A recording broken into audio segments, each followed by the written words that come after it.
नमस्कार, स्वागत है आप सभी का वी न्यूज पर। आज बुलेटिन की शुरुआत करेंगे हरियाणा की 10 खबरों से।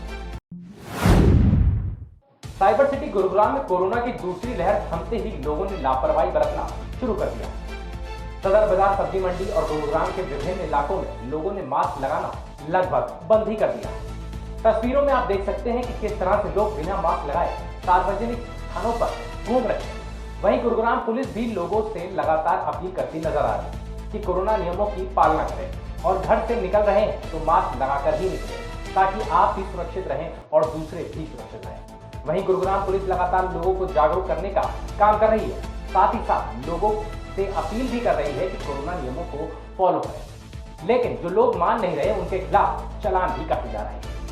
हाँ बिल्कुल, ये चालान तो अब भी काटे जा रहे हैं और उससे भी ज़्यादा अलर्ट पोजीशन में हम हैं, क्योंकि अब लॉकडाउन में ढील दी गई है और उसके बाद अचानक भीड़ बढ़नी शुरू हुई है। तो हम लोगों को बार बार ये इस तरह की चीज़ के लिए कहते रहते हैं कि भाई आप सार्वजनिक स्थान पे बगैर मास्क के नहीं जा सकते, और कोई भी आदमी अगर वहाँ पे हमें मिला बगैर मास्क के तो उसके खिलाफ सख्त कानूनी कार्रवाई की जाएगी। हम लगातार चालान कर रहे हैं, उसमें कहीं रियायत नहीं है। हमारा मेन उद्देश्य बीमारी से बचाव है, ताकि लोगों की सेहत खराब ना हो और इस महामारी से बचा जा सके।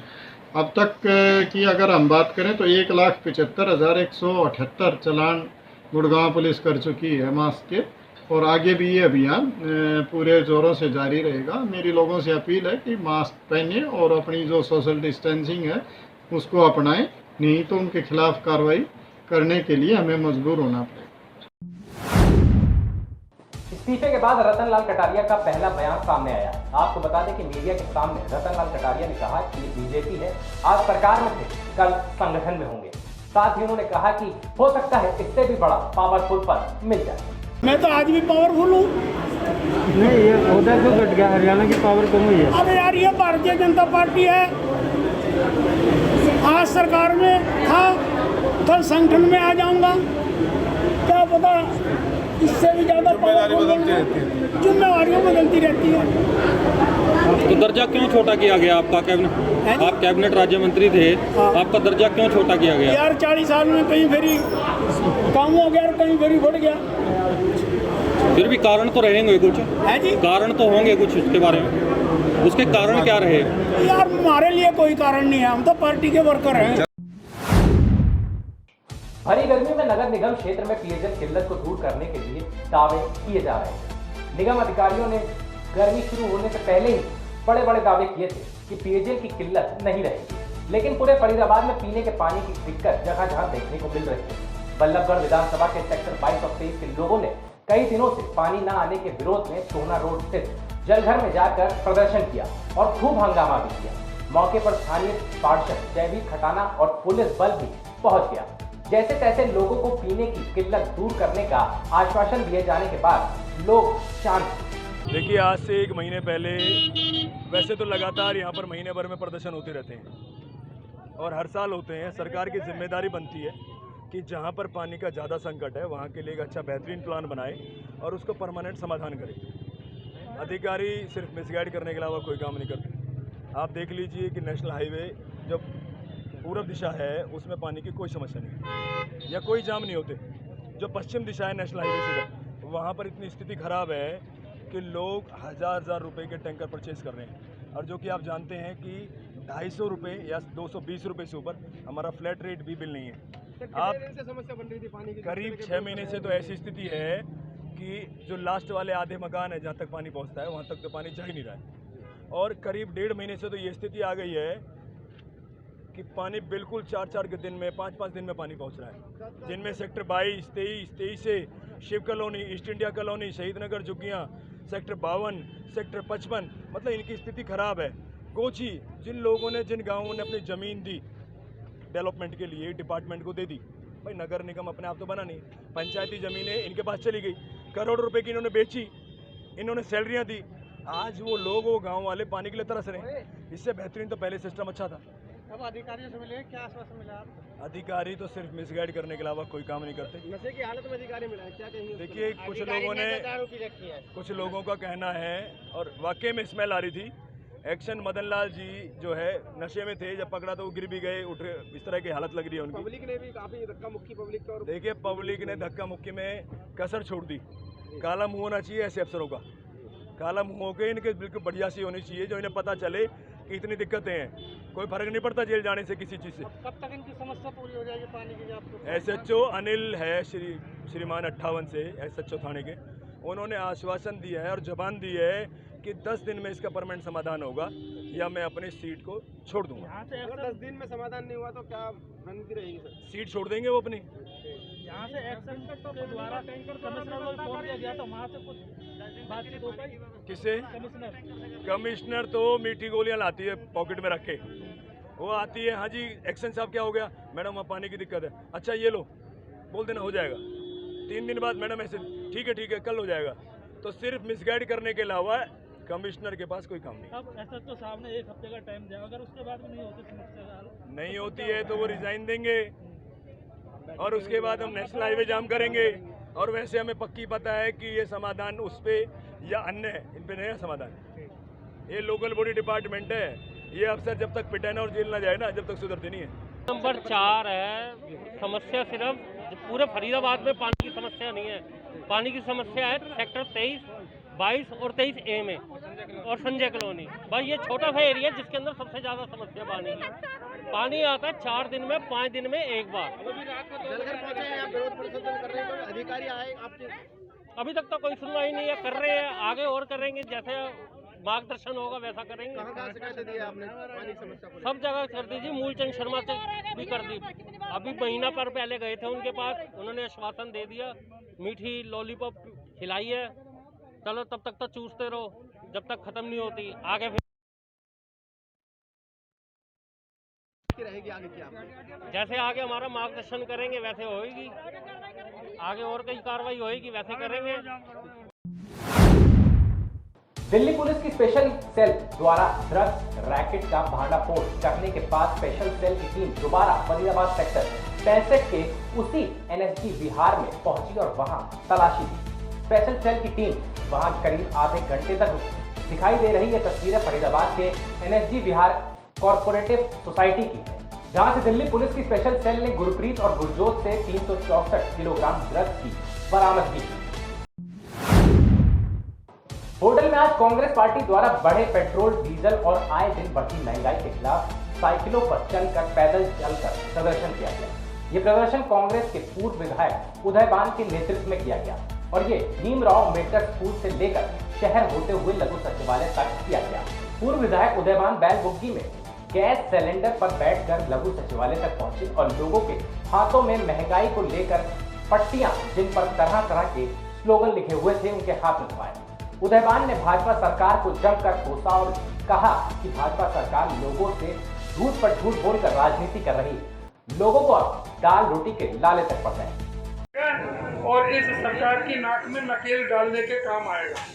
प्रदर्शन है महंगाई के खिलाफ, जो पेट्रोल के, डीजल के, CNG के, PNG के, रसोई गैस के जो बेतहाशा दाम बढ़ रहे हैं, जो हर चीज पर महंगाई बढ़ रही है। खाने के तेल के दाम दुगने हो चुके हैं, दालों के दाम 1.5 गुना हो चुके हैं। ऐसी कोई चीज नहीं है जिस पर महंगाई नहीं है। मैं थोड़ा सा कहना चाहूंगा कि जब सरकार कह रही थी कि अच्छे दिन आएंगे, तो क्या लोगों ने ये कल्पना की थी कि ऐसे अच्छे दिन आएंगे जिसमें सभी का रोजगार छिन जाएगा? जो ये कहते थे कि हम 35 रुपये पेट्रोल और डीजल देंगे, हमारा राज आएगा, तो क्या पेट्रोल और डीजल 35 रुपया लीटर मिल रहा है? कांग्रेस के टाइम में डीजल पर 3.5 रुपया एक्साइज ड्यूटी थी 1 लीटर पर केंद्र सरकार की तरफ से। आज की सरकार 31 रुपये 90 पैसे यानी 32 रुपये ले रही है। 32 रुपये ले रही है तो ये सरकार डीजल की महंगाई कर रही है, डीजल को सस्ता दे रही है, लोगों के जेब काट रही है, लोगों के अंदर महंगाई का काम कर रही है। ये बात की तय करनी है। जो पेट्रोल के जो 8 रुपए का दर था, आज 33 रुपये ये सरकार सेंट्रल का टैक्स लगाती है और स्टेट का वेट उसी परसेंटेज के लग करके जो पेट्रोल और डीजल आज भी आज भी 40-45 रुपए से ज़्यादा नहीं होना चाहिए था। जब 2014 में इनको सत्ता सौंपी थी तो उस समय $110 प्रति बैरल का रेट था अंतर्राष्ट्रीय मार्केट में इसका कच्चे तेल का। और जब इनकी सरकार आई तो 110 से घट करके 30 रुपया पहुंच गई। क्या तेल के दाम गिराए?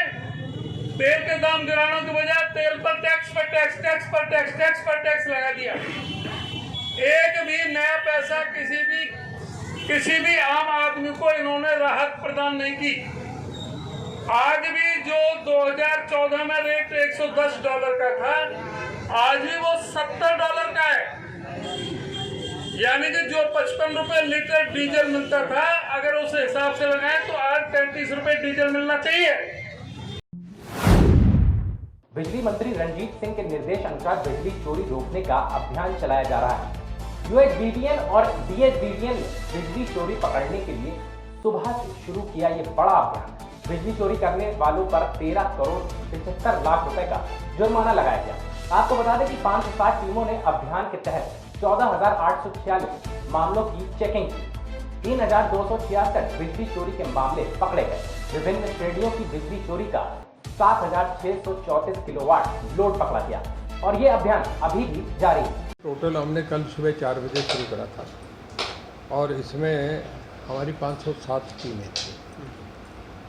इसमें मिलकर कोई 3500 लोग थे, जिसमें सीएम स्कैड के लोग भी थे, हरियाणा विजिलेंस के भी थे, विजिलेंस डिपार्टमेंट से भी लिए और पावर डिपार्टमेंट के लोग भी थे और हरियाणा पुलिस के आदमी भी थे।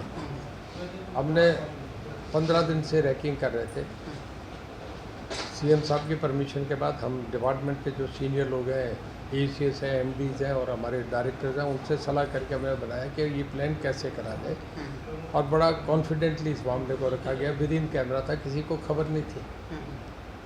और कल 4 बजे हमारे सब जगह हमारी टीमें पहली रात पहुंच गई और 4 बजे उन्हें मूव करने का आदेश दे दिया गया। कल 4 बजे से रेड शुरू हो गए थे। कल 14,100 कुछ हमने रात के 11 बजे तक सुबह 4 बजे से लेके रीड करें, परमिशन चेक करें, जिनमें आप ये समझें कि कोई 3400 करीब केसेस हमें कल मिले जहाँ चोरी के केस थे। रात 11 बजे बंद कर दिए, सुबह 4 बजे आज फिर शुरू हो गए। दोपहर 12 बजे तक 1000 केस हो गए। तो मतलब आप ये समझिए कि कल का रात का मिलके 12 बजे तक 4400 केस हो गए। ये 5000 तक भी जा सकता है, कम भी रह सकते हैं 200-300। और जो टोटल जो इसका मेगावाट था वो आप ये समझिए कि कोई 20 मेगावाट की चोरी थी। इसका पेनल्टी तो शायद 25-30 करोड़ रुपया लगे। और इसका सबसे बढ़िया फ़ायदा ये होगा कि जो लोग हैं जिन्होंने कनेक्शन नहीं दे रखे, उन्हें कनेक्शन लेने पड़ेंगे, उन्हें मीटर लगाने पड़ेंगे, फीस जमा करानी पड़ेगी, सिक्योरिटी देनी पड़ेगी। और उसके बाद जब वो 5000 लोग डिपार्टमेंट से चोरी छोड़ के जब जुड़ जाएंगे तो रेगुलर जो रेवेन्यू आएगा ये 500 करोड़ से भी बढ़ जाएगा। सर, ये निरंतर कार्रवाई इस तरह की चलती रहेगी? नहीं, एक बार कर दिया काफ़ी मैसेज है। जब 14,000 लोगों को चेक कर लिया तो फिर लोग समझ जाते हैं कितने लोग हैं। तो कुछ दिनों बाद फिर इस तरह से एक्शन देखिए, आपकी विल का पता लग जाए कि ये चाह रहा है तो फिर लोग ठीक हो जाते हैं। आज महेंद्रगढ़ के गांव पाली में बाबा जयराम दास मंदिर कमेटी द्वारा कोरोना के समय में अपनी जान की परवाह किए बिना कार्य करने वाले फ्रंट लाइन वर्कर्स यानी कि कोरोना वॉरियर्स को सम्मानित करने का कार्यक्रम आयोजित किया गया, जिसमें पूर्व शिक्षा मंत्री रामविलास शर्मा ने बतौर मुख्य अतिथि शिरकत की। पूर्व मंत्री ने कोरोना वॉरियर्स को स्मृति चिन्ह देकर सम्मानित किया और कोरोना में जो लोग संसार से विदा हुए उनकी याद में पौधारोपण भी किया। उन्होंने कहा कि पाली में अगले महीने में 10 करोड़ की लागत से नई पीएचसी बनेगी, जिसका जल्द ही शिलान्यास किया जाएगा।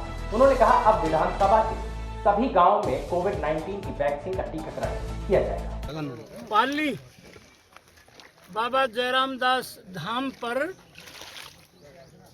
पाली बाबा जयराम दास प्रबंध समिति के लोगों ने कोरोना वॉरियर्स का सम्मान किया है। डॉक्टरों का, नर्सेज का, हॉस्पिटल कर्मचारियों का एक एक मोमेंटो देके इस कार्यक्रम में दिनेश जी फोगाट एसडीएम महेंद्रगढ़ भी उपस्थित हैं। सारे डॉक्टर साहिबान, पाली पीएचसी के लोग, पूरा गांव यहाँ पर उपस्थित है। गांव के वर्तमान सरपंच सुरेंद्र सिंह, पूर्व सरपंच मलखान सिंह, बीजेपी की पूरी टीम टोड़ी, अमित भारद्वाज जिला का मंत्री, पड़ोसी गांव पालड़ी के सरपंच रवि दत्त, सैकड़ों की संख्या में डॉक्टरों का सम्मान किया है और कोरोना में जो लोग संसार से विदा हो गए उनकी स्मृति में पेड़ लगाए। सर, मंदिर कमेटी की तरफ से कुछ मांगे भी रखी हुई हैं। मंदिर कमेटी की एक मांग तो ये थी कि बाबा जयराम दास का जो डेरा है यहाँ पीने के पानी की व्यवस्था नहीं है, तो हमने आज ही एसडीएम साहब से आदेश दिया है कि एक स्टैंड पोस्ट, जब 87 में पब्लिक हेल्थ मेरे पास था तो सबसे पहली वाटर सप्लाई हमने अपनी पाली में बनाई थी, तो वहाँ नहर के पानी पर वो योजना है और वहाँ से एक स्टैंड पोस्ट बाबा के मंदिर के सामने अगले एक हफ्ते के अंदर अंदर लगा दिया जाए। पाली पुरानी पीएचसी थी, हमने प्रयत्न करके गांव की मांग पर 10 करोड़ 36 लाख रुपया नई पीएचसी भवन के लिए मंजूर है और गांव ने अगले 2-3 दिन में 4.5 एकड़ जमीन का प्रस्ताव गांव देगा और अगले महीने में पीएचसी के नवन भवन का उद्घाटन भी करेंगे। प्रदेश भर में चल रही भाजपा की बैठकों में किसानों द्वारा लगातार विरोध किया जा रहा है। फतेहाबाद में आज भाजपा जिला कार्यकारिणी की बैठक का आयोजन हुआ। बैठक में कैबिनेट मंत्री डॉक्टर बनवारी लाल पहुंचे। कैबिनेट मंत्री के फतेहाबाद में पहुंचने की खबर के बाद किसान संगठनों में खलबली मच गई। पुलिस प्रशासन ने बैठक में शांति हो इसके लिए पुख्ता इंतजाम भी किए। जिले में 12 डिप्टी मजिस्ट्रेट नियुक्त कर भाजपा कार्यालय की किलेबंदी कर दी गई। भाजपा कार्यालय के बाहर भारी बैरिकेडिंग कर पुलिस बल की तैनाती की गई। आज सुबह से ही किसान भाजपा कार्यालय के बाहर जुटने शुरू हो गए थे। दोपहर होते होते किसान और पुलिस आमने सामने आ गए। आज संयुक्त मोर्चा का जो आह्वान है शुरू से ही कि हरियाणा के अंदर भारतीय जनता पार्टी और जेजेपी की सरकार है और बीजेपी की सरकार है देश के अंदर है, वो जहाँ भी सरकारी कार्यक्रम करेंगे, मीटिंग करेंगे या कोई भी आयोजन करेंगे, उसका संयुक्त मोर्चा काले झंडे लेके ना विरोध प्रदर्शन करेगा। उसी के तहत आज फतेहाबाद के अंदर हमारी सांसद सुनीता दुग्गल और बनवारी लाल जो कि मंत्री है, वो यहाँ फतेहाबाद मानी का उनका कार्यक्रम था और इस बात का विरोध करने के लिए आज पूरे फतेहाबाद इलाके के किसान, मजदूर, नौजवान, विद्यार्थी, शहर के गणमान्य लोग, तमाम नागरिक यहाँ विरोध करने के लिए आए हुए हैं। इस बात को लेकर विरोध कर रहे हैं कि ये जो भाजपा की सरकार द्वारा 3 जो कृषि विरोधी काले कानून बनाए जाने लग रहे हैं, जो इन्होंने पास कर दिए, उसके विरोध के अंदर है और ख़ास तौर के ऊपर है भाजपा की ये जो सरकार है जितने जन विरोधी निर्णय ले रहे हैं। देखिए आप, महंगाई 7वें स्थान पर जा रही है। तेल आज तक का जो आंकड़ा है 100 रुपये को मतलब ये पार कर गया और आज इसमें सबसे बड़ा दुर्भाग्य इस बात का है कि इस पिछले 1 साल के अंदर जितने भी टैक्स सरकार ने लिए हैं, चाहे वो जीएसटी के द्वारा, चाहे वो कारपोरेट के टैक्स है, उससे कहीं ज़्यादा 5.25 लाख करोड़ रुपए अकेला टैक्स तेल से लेके और जनता की खाल उतार दी। और आप देखोगे सरसम का तेल की कीमत 90 रुपये थी 2 महीने पहले। सिंधु बॉर्डर को एक तरफ से खोलने की मांग के खिलाफ अब इलाके की 35 पंचायत, RWA, पेट्रोल पंप वाले और इंडस्ट्रियल यूनियन राष्ट्रवादी परिवर्तन मंच के बैनर तले आर पार लड़ाई को तैयार है। आपको बता दें कि महापंचायत करके कुछ दिन पहले मंच ने सरकार को जो अल्टीमेटम दिया था वो बेअसर रहा। इसलिए अब 21 जुलाई को 1400 से 1500 लोग शांतिपूर्ण पैदल रोड मार्च करेंगे। KMP से शुरू होकर ये मोर्चा सिंधु बॉर्डर तक चलेगा। मोर्चा द्वारा सरकार को दर्शाया जाएगा कि आम जन एकजुट होकर सरकार से अपनी मांगों को मनवाने को कुछ भी कर सकता है। आपको बता दें कि गांव मोनाली में कार्यकारिणी सदस्यों की बैठक में जिसमें सिंधु बॉर्डर के बंद होने और आंदोलनकारियों के व्यवहार से कोई समस्या उत्पन्न न हो, इस पर विस्तारपूर्व चर्चा भी की गई। आज की इस पंचायत बैठक का मुख्य उद्देश्य ये था कि जो पिछले 1 महीने से हमने अभियान चलाया हुआ कि भाई सिंधु बॉर्डर एक तरह से खुलना चाहिए और क्षेत्रीय निवासी जो परेशान हो चुके हैं, अब उसको लेके कहीं ना कहीं एक कड़े कदम उठाने का टाइम आ गया। इसी बैठक में निर्णय लिया गया कि भाई हम 21 तारीख को 21 जुलाई को हम सिंधु बॉर्डर की तरफ एक मार्च करेंगे और इस मार्च का उद्देश्य यही हुआ कि भाई रास्ता हमारा अधिकार है, हम अपना अधिकार जरूर लेंगे। पलवल की प्रकाश कॉलोनी में NHAI और नगर परिषद की लापरवाही के चलते घरों के बाहर गंदा पानी बह रहा है, जिसके चलते लोग अब अपने मकान बेचने पर मजबूर हैं। कई मकानों के बाहर तो मकान बिकाऊ के पोस्टर भी लगा दिए गए। प्रकाश विहार में गंदे पानी की निकासी नहीं होने के कारण पिछले कई महीने से लोगों के घरों के बाहर गंदा पानी भरा हुआ है। घर का दरवाजा खुलते ही गंदे पानी का सामना यहाँ के लोगों को करना पड़ रहा है। दरअसल नगर परिषद का पानी निकासी के लिए प्रकाश विहार में कोई नाला नहीं। NHAI के नाले में अब तक पानी को डाला जा रहा है, लेकिन नाले का निर्माण का धीमी गति से होने के कारण पानी लोगों के घरों के बाहर ही जमा हो रहा है। करीब 1 महीने से समस्या आ रही है, बदबू रहती है, बहुत ज़्यादा मच्छर रहते हैं, बारिश में घरों में पानी घुस जाता है, नाला बंद है, उसकी वजह से भी दिक्कत आ रही है। दिक्कत नहीं रहेगा पानी, बीमारियाँ फैलने का भी डर रहता है, डेंगू का, मलेरिया का हुआ। तो बच्चे बुजुर्ग हैं, उनको किस तरह की परेशानी होती है? परेशानी तो सबको ये, बच्चे बुजुर्ग सब कोई परेशानी। तो जल ही जल भरे पड़े और नाली में वहाँ पे घरन में भर रहे थे। ये घर है हमारा, और पीछे देखो दीवार इतनी सीलन चढ़ रही है, दीवार पानी भर रहा जैसे पोकर भरी रहे, और गिर के हाथ टूट गो। मेरे हाथ देख लगे सकते, और वह गडरिया पूछे दे सकते फाटक के नीचे, पुल के नीचे। और भैया परेशानी है, नाली में कर घर में पानी भर लो। अब बताओ क्या करें? 4 महीना 4 महीना हो गए, तो काफ़ी परेशानियाँ हो रही है। काफ़ी परेशानी। अब देखो नाले में जब पानी ना जा रहा तो घर में भर रहा, और नाले को भी अभी कोई समाधान ना हो। अब यहाँ पर मैं बताओ कि यूँ हमारे घर में बेच सकते, आके देख ले, कोई बड़ा आदमी हो तो घर दीवार में जब चारों भरना है ना बेसन के नहीं, दीवार में कर पानी बेच रहा है। इसको लगभग 1 महीना हो गया है, और जो है कि ये जो नाला जो कवर्ड होकर दूसरी तरह से बनाया जा रहा है, इसको इस वजह से कई कॉलोनियों में परेशानी है। और बारिश के सीज़न में तो परेशानी और ज़्यादा बढ़ी जाती है। लोकल कॉलोनियाँ हैं, इनमें जो है नाली की व्यवस्था देखो, यहाँ पर ये जो है काफ़ी दिक्कत होती है। बुजुर्ग बच्चे क्या, ये यहाँ से अगर दूसरी जाना है तो स्कूटी पे छोड़ के आने पड़ते हैं, इधर से उधर काफ़ी दिक्कत आती है। और अब आप देख रहे हो, ये अभी आपके सामने निकल रहे हैं यहाँ से, ये ऐसे जो है पानी में से जो है ऐसे गाड़ी आ रही है सामने से। अच्छा, गंदा पानी का और प्रकोप बहुत अधिक है, बदबू रहती है अड़ोस पड़ोस में। टाइम काफ़ी हो गया है इसको जो है, तो ये तो समस्या तो है ही। अब देखो, इसका सुनने में आ रहा है कि कुछ टाइम में अब कंप्लीट हो जाएगा, कनेक्शन वगैरह होंगे, क्या होता है। ये सीवर लाइन डली हुई है, इसमें इनको 10 साल हो गए, कोई चालू नहीं है। क्या बेनिफिट है क्या नहीं है, अभी गवर्नमेंट का पता नहीं क्या।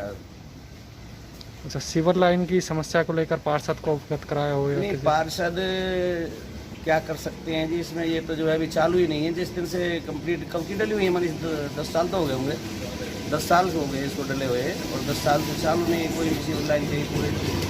काफ़ी परेशानियाँ हो रही हैं ऐसे। परेशानी ही परेशानी है। इस टाइम तो ऐसा है कि वैसे यहाँ से अपना पलायन करना अच्छा है दूसरी जगह, इसलिए हमने लगा रखा है यहाँ पर। यह मकान बिका हुआ है, तो ये ऐसे काफ़ी लोग जो है ना इतने परेशान हो चुके हैं कि यहाँ से बेचने के इच्छुक हैं।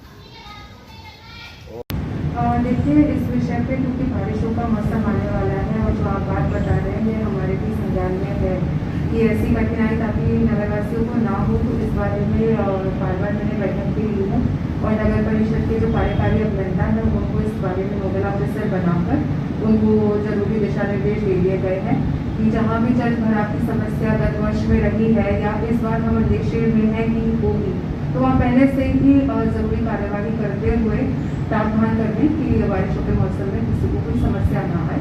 और इस बारे काम उन्होंने चालू कर भी दिया है और काफ़ी तेजी से करवा रहे हैं। बाकी नोडल ऑफिसर जो है वो ये इंश्योर कराएंगे कि समस्या नहीं। फिलहाल जल भराव किससे निपटा जाएगा?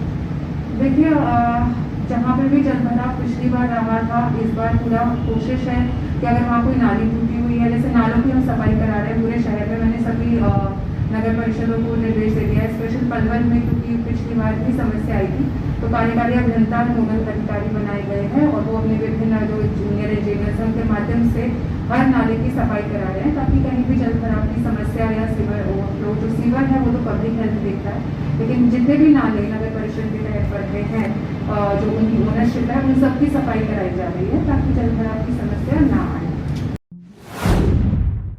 आज के बुलेटिन में सिर्फ इतना ही। तमाम बड़ी खबरों से जुड़े रहने के लिए आप देखते रहें।